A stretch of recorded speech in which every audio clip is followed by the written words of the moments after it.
അവ ഇനി വന്നാൽ ഇതൊക്കെ ചെയ്യത്തുള്ളത്. മൂത്ത മോള് ചോദിച്ച് അച്ഛൻ ഇനി ഇത് ചെയ്താൽ അച്ഛൻ മനുഷ്യനാണെന്ന് ചോദിച്ചു. ഇത് മോള് എന്നെ കാണാൻ വന്നപ്പം എൻ്റെ അടുത്ത് ഇത് പറഞ്ഞു. വിഷമമെന്ന് ചോദിച്ചാൽ ജീവിതത്തിൽ അത് ഒന്നും മറക്കാക്കത്തില്ല.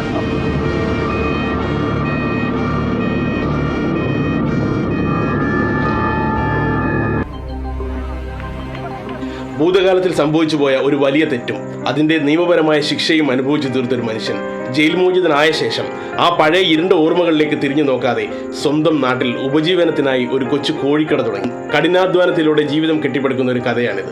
ഭൂതകാലത്തെ ന്യായീകരിക്കാനോ കുറ്റപ്പെടുത്താനോ ശ്രമിക്കാതെ തെറ്റുകൾ ആർക്കും സംഭവിക്കാം, എന്നാൽ മാറാൻ തയ്യാറുള്ളവർക്ക് മുൻപിൽ ജീവിതം അവസാനിക്കുന്നില്ല എന്നൊരു വലിയ പോസിറ്റീവ് സന്ദേശമാണ് അഞ്ചാലുമൂട് ലൈവ് ഇന്നത്തെ എപ്പിസോഡിലൂടെ പറയുന്നത്.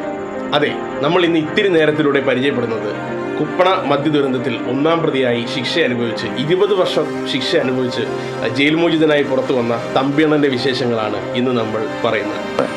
ഇപ്പം ജീവിക്കുന്നത് പഴയകാലത്ത് എല്ലാവരും കഷ്ടപ്പെട്ട്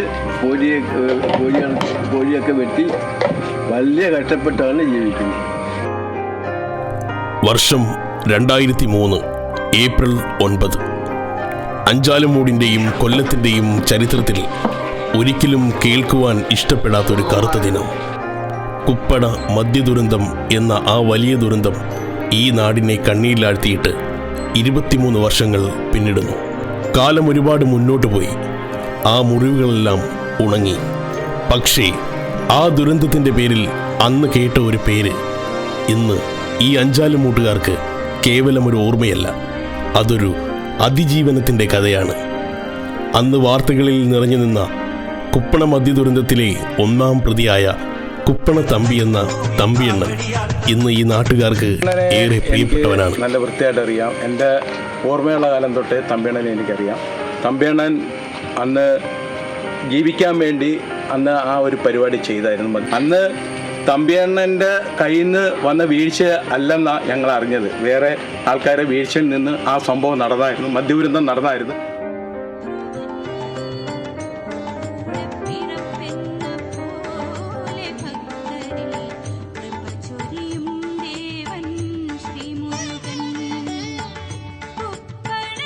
നമസ്കാരം. എന്തൊക്കെയുണ്ട് വിശേഷം? സുഖമാണോ? ജീവിച്ചു പോകുന്നു. നേരെ നമുക്ക് കാര്യത്തിലേക്ക് വരാം. വളർച്ചയിട്ടൊന്നുമില്ല. 2003 മറക്കാൻ പറ്റത്തില്ലല്ലോ, ജീവിതത്തിൽ മറക്കാൻ പറ്റാത്തൊരു ദിവസം അത്. കുപ്പണ വ്യാജ മദ്യത്തിൽ ഇപ്പം പോലും ഓർക്കാൻ വയ്യ. എൻ്റെ നാമത്തിൽ 7 പേര് മരിച്ചൊരു സംഭവമാണ്. ആ 7 പേര് മരിച്ചെന്ന് വെച്ചാൽ ഞാൻ അതിൽ അറിയാതെ ഒരു സംഭവമാണ്. അതിനകത്ത് 20 വർഷം ജയിലിൽ കിടന്നൊരു സംഭവം. ഇനി ആർക്കും അതേപോലെ അനുഭവം വരലേ നമ്മുടെ ജീവിതത്തിൽ ആലോചിക്കുക. അന്ന് ഒരുപാട് പേര് മരണപ്പെട്ടു. 7 പേര് നമ്മളെ ആൾക്കാർ തന്നെ, നമ്മളെ സ്വന്തം ആൾക്കാർ. എപ്പോഴും വീട്ടിൽ വരികയും ഞാനെന്ന് പറഞ്ഞാൽ മരിക്കുന്ന ആൾക്കാരായിരുന്നു. അവർ എൻ്റെ നാമത്തിൽ തന്നെ മരിച്ചെന്നുള്ള. ഈ 20 വർഷത്തെ ജയിൽവാസം, അത് എങ്ങനെയാണ് അതിൻ്റെ ഒരു അനുഭവം? ജയിൽവാസം എന്ന് വെച്ചാൽ ജയിലിലെ ജീവിതം ഒരു വല്ലാത്തൊരു ജീവിതമാണ്.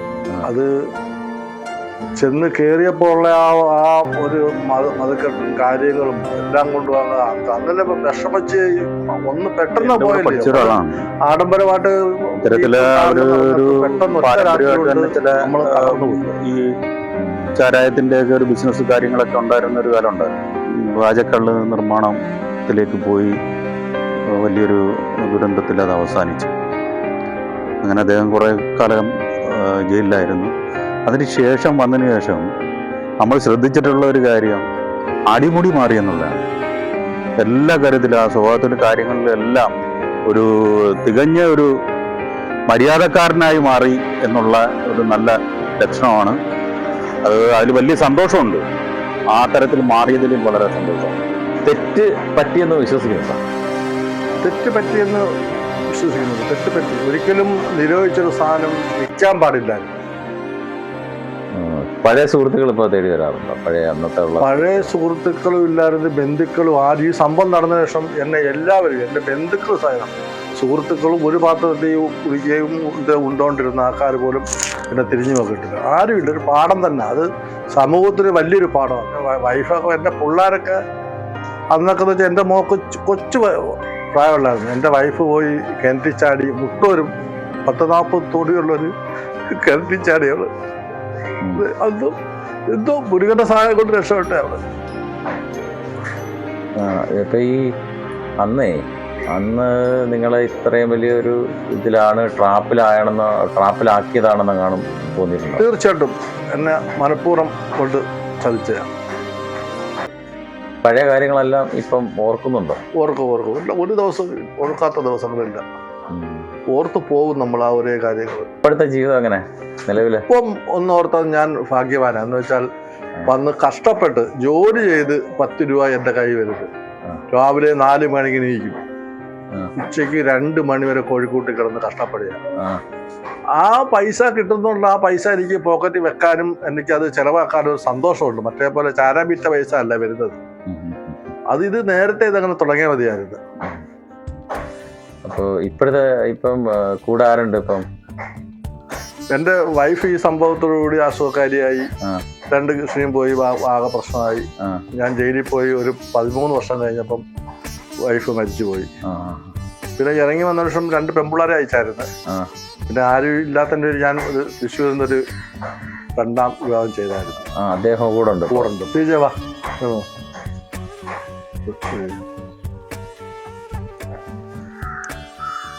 നമസ്കാരം ചേച്ചി. എങ്ങനെ എത്തിപ്പെട്ടു, എങ്ങനെ തെരഞ്ഞെടുത്തു ഇത്രയും വലിയൊരു ട്രാജഡിയുടെ എന്ന് പറഞ്ഞാൽ ട്രാജഡി തന്നെ പറയാം, കുപ്പട മദ്യദുരന്തം അതിലെ ഒന്നാം പ്രതി എന്നൊക്കെ പറയുന്നൊരു കക്ഷിയാണ്, തമ്പിയാണ്. അപ്പൊ അദ്ദേഹത്തിന്റെ അടുത്തേക്ക് എത്താനുള്ള കാര്യം എന്താ? ഞാൻ ഒരുപാട് ദുരന്തം അനുഭവിച്ച ഒരാളാണ്. അങ്ങനെ ഇരിക്കുമ്പോ എനിക്ക് ഒരുപാട് കല്യാണാലോചന വന്നു. പക്ഷെ ഒരു കൂട്ട് വേണമെന്ന് യാത്ര ചെയ്യാൻ ഒരു കൂട്ടെന്നാണ് ഞാൻ പ്രതീക്ഷിച്ചിട്ടുള്ളൂ. പക്ഷെ ഇങ്ങനെ ഒരു കല്യാണം വന്നപ്പോ ഇത് ആലോചനയായിട്ട് വന്നതാണ്. ആലോചനയായിട്ട് വന്നു. ഇവിടുന്ന് ആലോചന കോഴി എടുക്കുന്ന ഒരു ബാബുചേട്ടൻ നിങ്ങൾ തൃശ്ശൂരല്ലേ? അതെ. പക്ഷെ എന്റെ ഫേസ്ബുക്ക് ഫ്രണ്ടായിരുന്നു ബാബുചേട്ടൻ.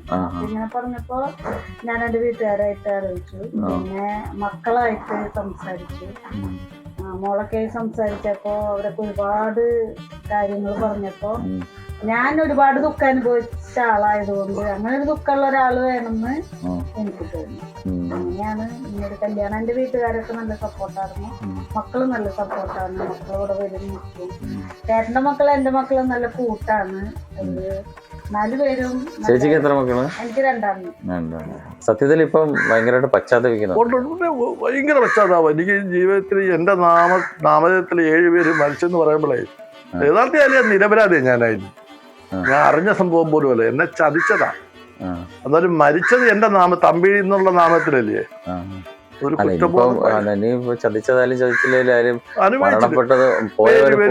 ഞാൻ 20 കൊല്ലം ജയിലിൽ കിടന്നു. അവരെല്ലാം ഇപ്പൊ എന്നോട് വലിയ കാര്യമായി. ഇപ്പൊ ഈ കുപ്പടക്കാരെന്ന് പറഞ്ഞാൽ ഞാനെന്ന് പറഞ്ഞാൽ ജീവനാ. മിക്ക ആൾക്കാരും ഇവിടെ നിന്ന് കോഴി മേടിക്കുകയും വലിയ സഹകരണവും. ഇപ്പൊ അമ്പലത്തിൽ വീണ്ടും ഞാൻ പണ്ട് അന്നദാനം നടത്തുമായിരുന്നു. ഇപ്പം വന്ന് എന്റെ വലിയ ആഗ്രഹമായിരുന്നു ജയിലിൽ കിടന്നപ്പം വീണ്ടും 1 വർഷമെങ്കിലും കുപ്പട മുരുകനൊരു അന്നദാനം നടത്തണമെന്ന്. ഞാൻ ഇപ്പം 2 വർഷം കൊണ്ട് അന്നദാനം നടത്തുന്നുണ്ട്. അത് പൈസ ഉണ്ടായിട്ടല്ല, എൻ്റെ ഒരു വലിയ ആഗ്രഹമായിരുന്നു.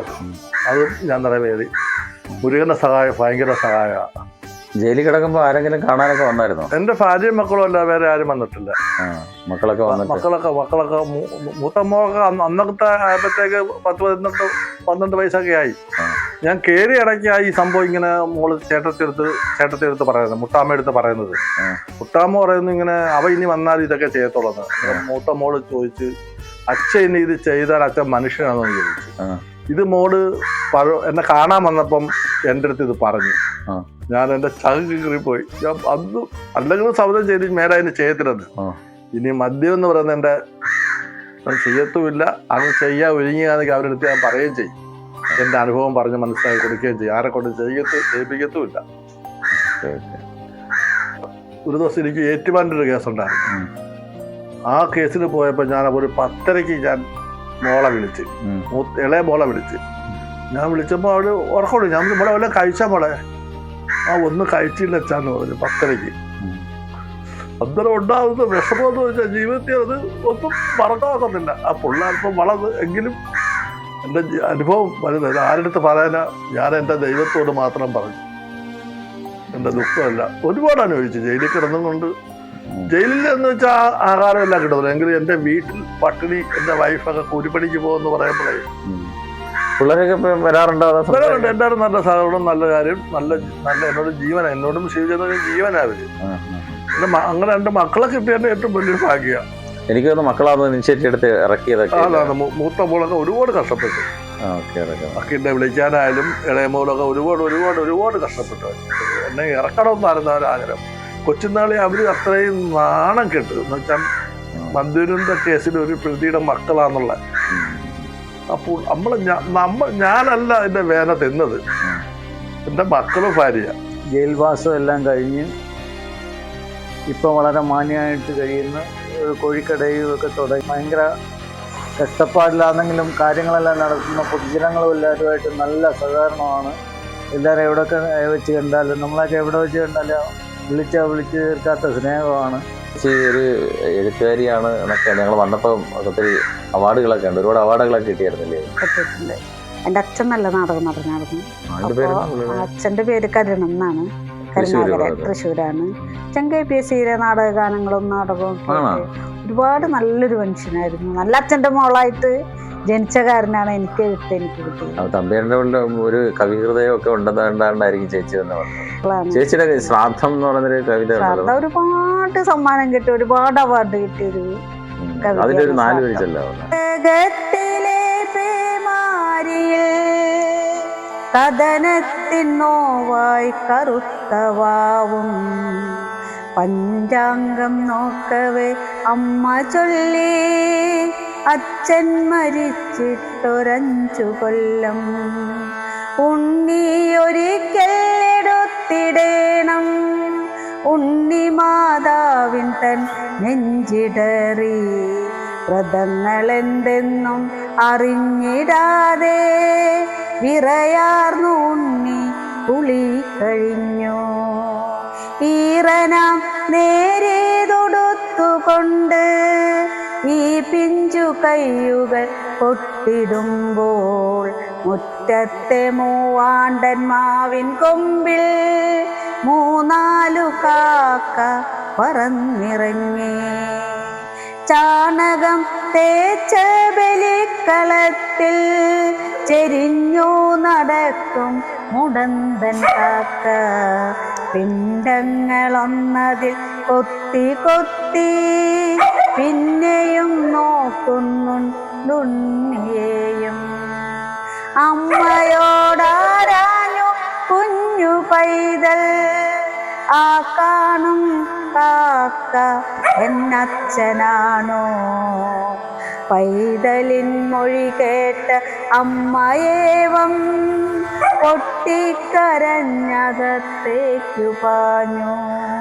ഒരു തുണ്ടു കനവിൻ്റെ ഓർമ്മയാലേ 1000 നോവുകൾ നേറി നേറി ഒരാണ്ടിലെ മഴയും വെയിലുമായി ഒരു ശ്രാദ്ധമങ്ങ് കടന്നുപോയി. എനിക്ക് തോന്നുന്നു അണ്ണ ഇനിയുള്ള ജീവിതം വളരെ സേഫ് ആണെന്ന് തോന്നുന്നു. അണ്ണ ഇപ്പൊ അണ്ണൻ പഴയ കാലഘട്ടത്തിന്റെ ഒരു വിക്റ്റിമാണ്, പഴയ മദ്യ ദുരന്തത്തിന്റെ ഒക്കെ പ്രത്യേകിച്ച് പറയണ്ട. അപ്പൊ ഇപ്പോഴത്തെ കാലഘട്ടത്തിന് സിന്തറ്റിക് ലഹരികളും അങ്ങനെയുള്ള ലഹരിയൊക്കെ ചെറുപ്പക്കാരുടെ ഇടയിൽ വൻ രീതിയിൽ വ്യാപിച്ചിട്ടുണ്ട്. സർക്കാർ തൂഫാൻ പോലുള്ള സാധനങ്ങൾ ഉണ്ടെങ്കിൽ തന്നെയും നമുക്ക് ഇപ്രദേശത്തെ ചെറുപ്പക്കാരോടും ഈ പ്രദേശത്തുള്ള എല്ലാ പ്രദേശത്തെ ചെറുപ്പക്കാരോടൊക്കെ അണ്ണന്റെ അനുഭവത്തിന്റെ വെളിച്ചത്തിൽ എന്താ പറയാനുള്ളത്? എനിക്ക് പുതിയ തലമുറയോട് പറയാനുള്ളത്, ആരും ഇത് ലഹരിയൊന്നും ഉപയോഗിക്കലും ഒത്തിരി കുടുംബം താർന്നു പോയൊരു സംഭവം. എനിക്ക് ഈ അനുഭവം വെച്ച് പറയാൻ, ആരും ഇതിന് ലഹരിയോ ഒന്നും ഉപയോഗിക്കാതെ മദ്യമോ ലഹരിയോ ഒന്നും ഉപയോഗിക്കലും മദ്യമോ ലഹരി ഒന്നും ഉപയോഗിക്കലും എന്ന് മാത്രമേ എനിക്ക് പറയാനുള്ളൂ. കരഞ്ഞകത്തേക്കു പാഞ്ഞു ഒരു തുണ്ടു കനവിൻ്റെ ഓർമ്മയാലേ 1000 നോവുകൾ നേറി നേറി ഒരാണ്ടിലെ മഴയും വെയിലുമായി ഒരു ശ്രാദ്ധം